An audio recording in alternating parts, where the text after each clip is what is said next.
Est-ce que tu savais que ton cerveau te ment tous les jours sans que tu t'en rendes compte? C'est ce qu'on appelle la dissonance cognitive. Et crois-moi, tu y es confronté beaucoup plus souvent que tu ne l'imagines.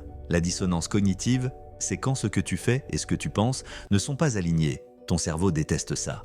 Il déteste l'incohérence. Alors, pour se protéger, il invente des excuses, des justifications, parfois complètement absurdes, mais qui te permettent de continuer ton comportement sans trop culpabiliser.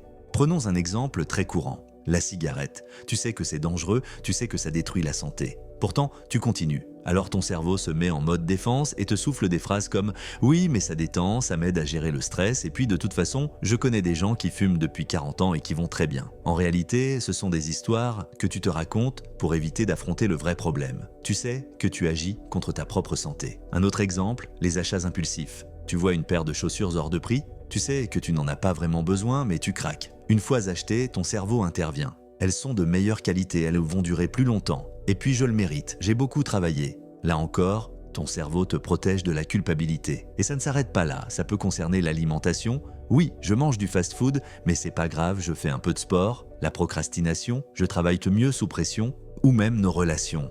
Il me traite mal, mais au fond, il m'aime quand même. En fait, la dissonance cognitive agit comme un mécanisme d'autodéfense. Ton cerveau préfère te mentir plutôt que de te confronter à une vérité qui dérange. Et c'est là que ça devient puissant. Si tu arrives à repérer ces excuses, si tu prends conscience que ton cerveau est en train de te manipuler, alors tu reprends le contrôle. Tu peux choisir de changer tes comportements au lieu de continuer à vivre dans l'illusion. En résumé, ton cerveau est un excellent conteur. Il invente des histoires pour te rassurer. Mais rappelle-toi, ces histoires ne sont pas toujours la vérité.